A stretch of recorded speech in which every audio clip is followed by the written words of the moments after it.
ہمارے اپنے ہیں، ہمارا مال لا کر چوری کر کے انہوں نے یہ بلڈنگیں بنائی ہیں۔ بسم اللہ الرحمن الرحیم، السلام علیکم ناظرین کرام، آپ یہ ویڈیو دیکھیں، اس کے بعد اس پر بات کرتے ہیں۔ مانگو اس کے بعد آپ ایوان میں آ سکتے۔ ہمارے پرائم منسٹر صاحب بھی، ہمارے آرمی چیف بھی چائنا گئے۔ سفارتی حوالے سے اگر حقیقت پہ بات کی جائے، ہمارے پرائم منسٹر کامیاب ہو کر واپس تھا، اور میں میئر کے آفس میں گیا، پاکستانی کمیونٹی وہاں جمع تھی۔ مجھے کہا مولانا صاحب ان بلڈنگوں کو دیکھو، یہ ان کے نہیں ہیں، یہ ہمارے اپنے ہیں، ہمارا مال لا کر چوری کر کے انہوں نے یہ بلڈنگیں بنائی ہیں، یہ ہندوستان کی ہے، یہ بر صغیر کی ہے۔ اس کے باوجود ملکہ برطانیہ انڈیا آتی ہے اور پارلیمنٹ اس کو کہتا ہے کہ تم 100 سال سے ہمارے اوپر حاکم رہے ہو، تم نے ہماری سرزمین پر قبضہ کیا تھا، پہلے اپولوجائز کرو، معافی مانگو، اس کے بعد آپ ایوان میں آ سکتی ہیں۔ اور اس نے معافی مانگی، لیکن جب پاکستان آئی اور پاکستان کے پارلیمنٹ میں آنے لگی تو ہمارے اسپیکر صاحب اور چیئرمین سینٹ نے کہا ہم پہلے بھی آپ کے وفادار تھے، ہم آج بھی آپ کے وفادار ہیں۔ اس نظریے کو لوگ ٹیکس دیں گے، اس کو آپ یقین دلائیں گے کہ آپ کی ریاست ہے، ٹیکس آپ کی فلاح و بہبود پہ خرچ ہوگا۔ جب میرا پیسہ میری فلاح و بہبود پہ خرچ نہیں ہوگا، مجھے کیا پڑی ہے کہ میں اس قسم کے ٹیکس، آپ کے ظالمانہ ٹیکس ادا کرتا رہوں گا۔ اور اگر ٹیکس ظالمانہ ہے اور آپ مجھے امن بھی نہیں دے پا رہے، اور جب میرا سب کچھ لٹ جاتا ہے، پھر آپ کو جاگ آتی ہے۔ جب چین کا ایک مہمان آتا ہے، اہم مہمان، مجھے یہ کہنے دیجئے، بڑے ادب و احترام کے ساتھ کہنا چاہتا ہوں، ہمارے پرائم منسٹر صاحب بھی، ہمارے آرمی چیف بھی چائنا گئے، وہاں انہوں نے بڑی محنت کی، لیکن سفارتی حوالے سے اگر حقیقت پہ بات کی جائے، ہمارے پرائم منسٹر کامیاب ہو کر واپس نہیں آئے۔ مولانا صاحب کائنڈلی اور ساتھ مختصر کر دیجئے، آج بہت لمبا دن ہے۔ ان کا مہمان یہاں آیا، جی ہاں، ہم سب لوگوں کی خدمت میں حاضر ہوئے، مہمانداری کی، اور ہم نے ان کو اپنی بھرپور حمایت، تائید، دوستی سب حوالے دیے، انہوں نے بھی سب وہی حوالے دیے، لیکن ایک جملے میں اس نے ہمیں جواب دے دیا کہ پاکستان میں اب بھی سیاسی استحکام نہیں ہے، پاکستان کی سیکورٹی اب بھی ٹھیک نہیں ہے۔ آپ بتائیں کہ کس بنیاد پر وہ انویسٹمنٹ کریں گے یہاں پاکستان میں؟ جی کائنڈلی حضرت صاحب کائنڈلی وائنڈ اپ کیجئے، تاکہ آج بہت لمبا دن ہے، رات کو 11-12 بجیں گے۔ اب یہاں پر آپ نے عزم استحکام کوئی آپریشن کے نام سے کوئی کیا چیز کر دی ہے، میں نے کہا ہمیں تو 2010 سے مار کھا رہے ہیں انہی آپریشنوں کے ہاتھ سے۔ دہشت گردی کے خلاف جنگ، دہشت گردی کے خلاف جنگ، کیا دہشت گردی کے خلاف جنگ یہ بین الاقوامی ایجنڈا نہیں ہے؟ اس پہلو کو ہم کیوں نظر انداز کر رہے ہیں؟ باجوہ صاحب نے مجھے کہا، میرے سامنے بات کی کہ میں نے باڑ لگا دیا ہے، فخر سے کہتا تھا میں نے باڑ لگا دیا ہے، کسی کا باپ بھی نہ افغانستان جا سکتا ہے نہ واپس وہاں سے آ سکتا ہے، کوئی دہشت گرد نہیں آ سکتا۔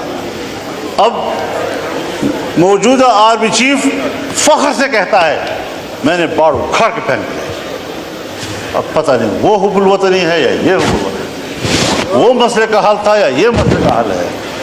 50,000 نہیں بلکہ 25-30 ہزار لوگ یہاں سے افغانستان گئے، اور وہاں سے 40-50 ہزار اس وقت آ چکے ہیں، اور ہمارے ہاں، مجھے معاف کیجئے، بہت درد اور دکھ سے کہہ رہا ہوں، ایسا محسوس ہو رہا ہے کہ جیسے اگلے 2-4 مہینوں کے اندر ہمارے ڈیرہ اسماعیل خان، وزیرستان، دوسرا وزیرستان، لکی مروت، کرک، بنو، ان علاقوں میں امارت اسلامیہ قائم ہو جائے، اور پاکستان کی نظر نہیں آ رہی۔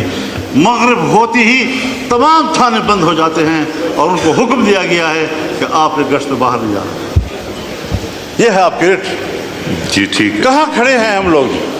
تو فکر بندی کی بات ہے حضرت۔ جی یہ آپریشن میں نے پہلی بھی عرض کی ہے، آج بھی کہتا ہوں، یہ عزم استحکام نہیں، یہ چین کو جواب دے رہے ہیں کہ جس عدم استحکام کی بات کی تھی آپ نے، اب ہم وہ استحکام لانا چاہتے ہیں، لیکن ہر چند کے ہے نہیں ہے، یہ استحکام عزم نہیں ہے، یہ عدم استحکام کی طرف ہم جا رہے ہیں۔ ہمیں سوچنا پڑے گا۔ میں کم از کم تضادات کا شکار نہیں ہوں، میں فکری یکسوئی کا علمبردار ہو کر آپ کے سامنے بات کر رہا ہوں کہ اس طریقے سے اگر آپ قوم کو ہانکتے رہیں گے، پاک PWD کو آپ ختم کر رہے ہیں، ہزاروں ملازمین کو آپ بے روزگار کر رہے ہیں، اتنا بڑا محکمہ جو پاکستان سے پہلے کا ہے، ان تمام محکموں کی ماں ہے، آپ نے کس سے مشورہ کیا؟ میں تو یہ دعویٰ بھی کرتا ہوں کہ یہ جو عزم استحکام پالیسی آپ نے لا رہے ہیں، اسٹیبلشمنٹ کا بھی آپس میں مشورہ نہیں ہے۔ ان کی بھی کچھ لوگ کچھ کہہ رہے ہیں تو دوسرے کچھ کہہ رہے ہیں، باہر آپ کچھ بیان دے رہے ہیں، پرائم منسٹر ہاؤس کا بیان کچھ آ رہا ہے اس کے بارے میں۔ یہ چیزیں سیدھی کرنی ہوں گی، اس پر مشاورت کرنی ہوگی، یکسوئی پیدا کرنی ہوگی۔ بہت ہم پٹ چکے ہیں۔ ایک زمانہ تھا میرے گھر کے، میرے گاؤں کے قریب سے بھی یہ نہیں گزرے تھے، آج میرے گلی کی دیوار کے ساتھ گزر رہے ہیں اور وہاں کھڑے ہوتے ہیں۔ ہم کہاں کھڑے ہیں؟ ریاست نے ہمیں کہاں کھڑا کر دیا ہے؟ کیا ہم ایک شہری کی حیثیت سے ریاست پر کوئی حق نہیں رکھتے؟ تو اس ساری صورتحال میں دیکھیں، آپ کی جمہوریت اپنا مقدمہ ہار چکی ہے، پارلیمان اپنا مقدمہ ہار چکے ہیں۔ جب آپ الیکشن میں دھاند لیا کریں گے، اسٹیبلشمنٹ دھاند لیا کریں گی، جعلی پارلیمنٹ وجود میں آئے گی، تو پھر یہی اثر ہوگا کہ عوام آپ پہ اعتماد نہیں کرے گی۔ جی شکریہ مولانا صاحب، مہربانی مائک کھولے کو بنائیں، جی مشاورت کے عمل کو وسیع کریں۔ ٹھیک، آپ پر ذمہ داری ہے، آپ کو نہیں لینی چاہیے تھی ذمہ داری۔ میں نے مشورہ آپ کو دیا تھا کہ یہ پنگا مت لو، لیکن آپ نے پوچھا پنگا کسے کہتے ہیں، تو میں نے کہا وہ پھر لے کر ہی پتہ چلتا ہے اس کو۔